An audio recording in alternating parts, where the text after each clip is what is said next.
네, 여러분 안녕하십니까. 6월 4일 목요일 아침 매일 성경 묵상 함께 나누겠습니다. 오늘은 고린도전서 2장으로 넘어가서 1절에서 16절까지 말씀을 함께 살피겠습니다. 제가 앞부분을 읽습니다. 형제들아, 내가 너희에게 나가 하나님의 증거를 전할 때 말과 지혜의 아름다운 것으로 아니하였나니 내가 너희 중에서 예수 그리스도와 그가 십자가에 못 박히신 것 외에는 아무것도 알지 아니하기로 작정하였습니다. 내가 너희 가운데 거할 때 약하고 두려워하고 심히 떨어노라. 아멘. 한 부분을 더 봅니다. 10절로 가보겠습니다. 오직 하나님이 성령으로 이것을 우리에게 보이셨으니 성령은 모든 것 곧 하나님의 깊은 것까지 통달하시느니라. 사람의 일을 사람 속에 있는 영 외에 누가 알리요? 이와 같이 하나님의 일도 하나님의 영 외에는 아무도 알지 못하느니라. 아멘. 오늘 본문의 내용을 중심으로 성령을 따라 사는 사람들, 성령을 따라 사는 사람들이라는 제목으로 하나님 말씀 증거하겠습니다. 저와 여러분들은 성령에 이끌려서 예수 그리스도를 믿고 있는 자들입니다. 그래서 우리가 교회 내에서 예수를 주로 고백하는 모든 사람들은 사실은 성령을 받아서 예수를 주로 고백하는 것입니다.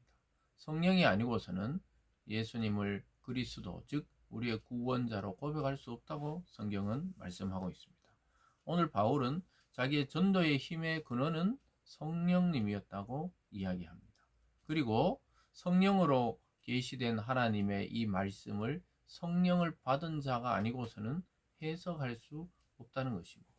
그래서 저와 여러분은 믿음을 가지고 성령 안에서 성경을 보니까 내용이 이해되고 그것이 믿어지고 그것이 나의 능력이 되지만 믿지 않는 분들이 성경을 볼 때는 그냥 글자를 읽는 것에 불과해요.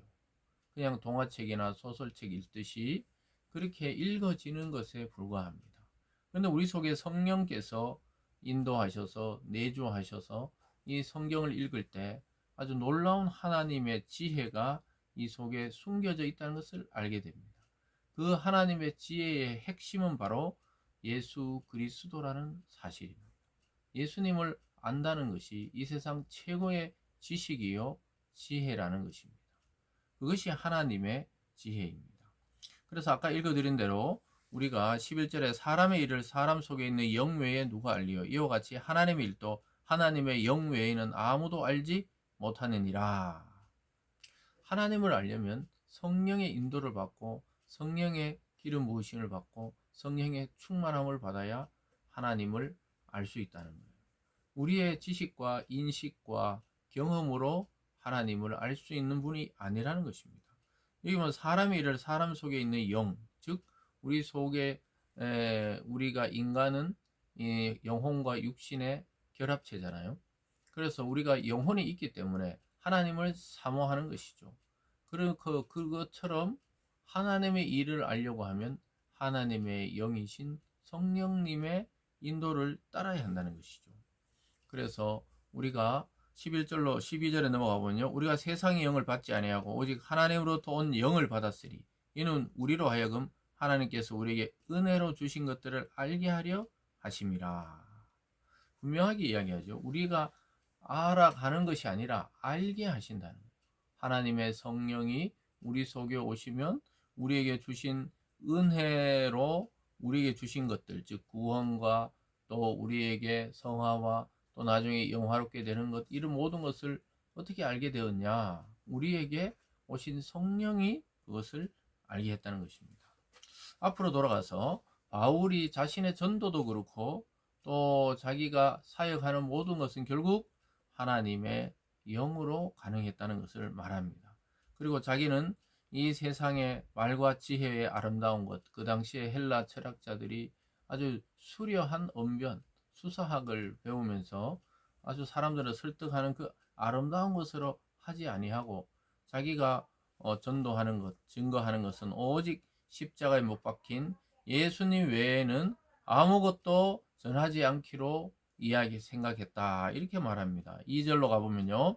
내가 너희 중에 예수 그리스도와 그가 십자가에 못 박히신 것 외에는 아무것도 알지 아니하기로 작정하였습니다. 그래서 그는 두렵고 떨림으로 선교지에서 복음을 전했지만 말과 또 아름다운 그러한 지식으로 전하지 아니하고 오직 예수 그리스도와 그가 박힌 십자가 그 외에는 증거하지 않았다고 이야기합니다. 그러면서 그는 또 고백합니다. 자기의 전도하는 것이 그런 수려한 말의 설득력이 있지 않다는 거예요. 4절에 보면요.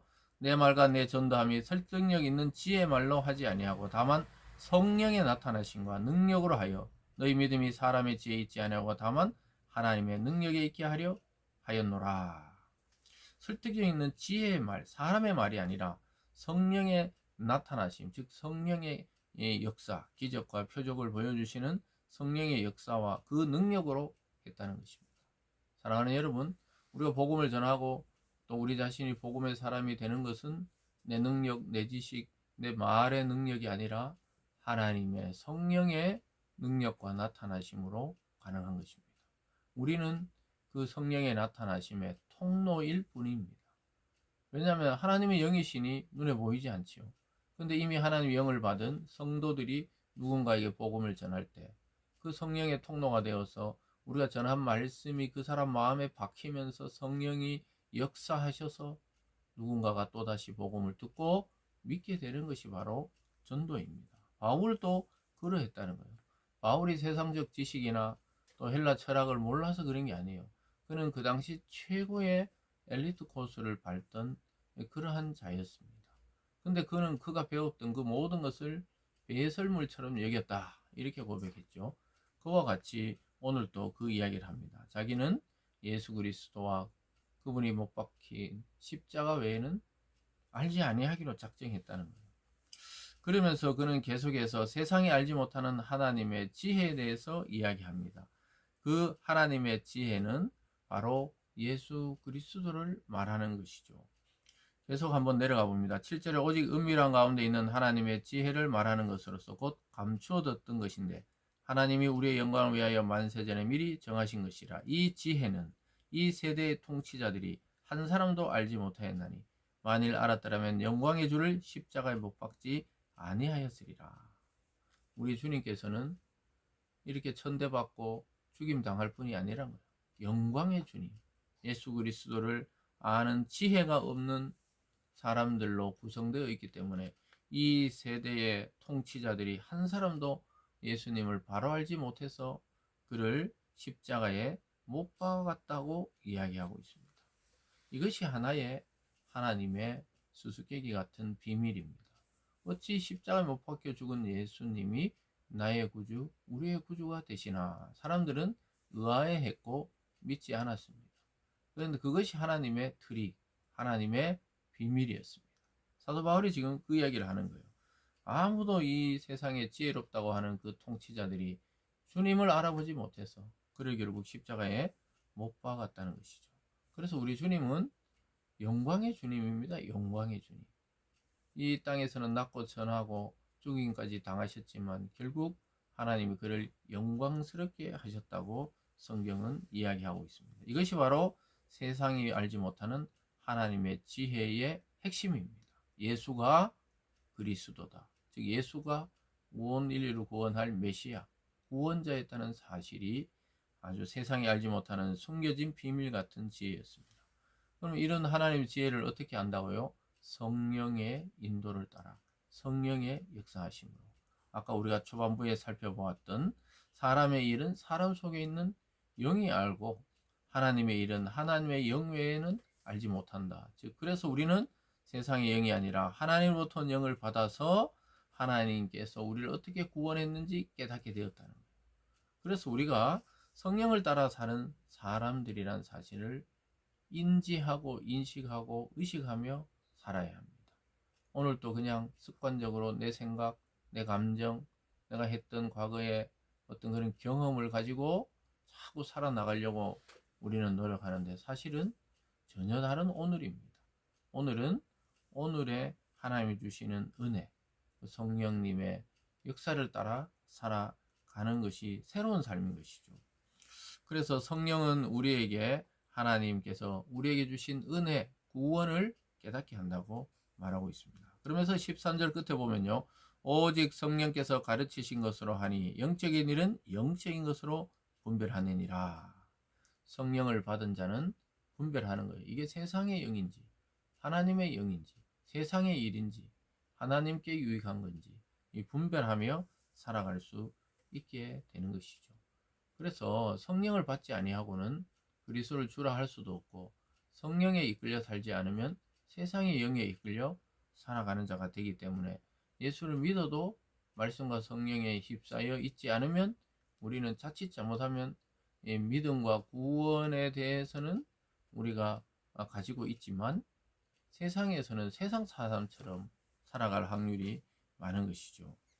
그래서 우리는 육에 속한 사람이 되지 말고 신령한 사람이 되어야 한다고 바울은 마지막에 강조하고 있습니다. 14절부터 끝절까지입니다. 육에 속한 사람은 하나님의 성령의 일을 받지 아니하나니 이는 그것들이 그에게 어리석게 보이며 또 그는 그것들을 알 수도 없나니 그러한 일은 영적으로 분별되기 때문이라. 신령한 자는 모든 것을 판단하나 자기는 아무에게도 판단받지 아니하느니라. 누가 주의 마음을 알아 주를 가르치겠느냐. 그러나 우리가 그리스도의 마음을 가졌느니라. 신령한 자가 누굽니까? 수염을 기르고 도복 같은 것을 입는 것이 신령한 것이 아니라 예수의 영, 하나님의 영, 성령을 받은 자가 신령한 자라고 이야기하고 있습니다. 그래서 신령한 자는 아무에게도 판단받지 않아요. 누구도 우리를 함부로 주관하고 통치할 수 없습니다. 오직 우리의 성령을 보내신 하나님만이 우리의 진정한 통치자이신데 그분은 우리에게 자유를 주십니다. 진리 안에서 자유를 주십니다. 누구에게도 우리는 얽매일 필요가 없다고 말씀하고 있습니다. 그리고 우리가 그리스도의 마음을 가진 자로서 주님의 그 가르침 또 복음을 증거하는 자로 살게 되었다고 이야기하고 있습니다. 그래서 우리가 영적이고 신령하다 하면 자꾸 어디 산소에 가서 돌을 닦는 사람들 보면 신령하다 생각하는데 그게 아니고 저와 여러분이 이미 신령한 자라는 거예요. 성령을 받은 자는 영에 속한 사람입니다. 하나님께 속한 사람입니다. 오늘 이것을 잘 생각하시면서 하나님의 계시인 성경을 이해하는 것, 전도하는 것, 또 우리가 세상을 분별하는 것은 모두 하나님이 그리스도 안에서 보내신 성령님이 우리 속에서 인도할 때 이 모든 일이 가능하다고 말하고 있습니다. 여러분, 세상 속에 살지만 세상의 영이 아닌 하나님의 영에 속한 자가 되어서 하나님의 일을 충성스럽게 감당하는 저와 여러분이 되기를 바랍니다. 기도하겠습니다. 사랑의 하나님 아버지 감사드립니다. 오늘 또 이 말씀을 통해 우리가 신령한 자로 속해 있다는 것을 깨닫게 하시고 세상 속에서 분별력을 가지고 하나님께 유익한 일을 해드리는 성령에 속한 사람들이 다 되게 하시고 또 우리 속에 있는 성령으로 사랑과 상황과 또 이 세상을 판단하고 분별하며 지혜롭게 살아가는 저희들 되게 하여 주시옵소서. 감사드리며 예수님 이름으로 기도드리옵나이다. 아멘.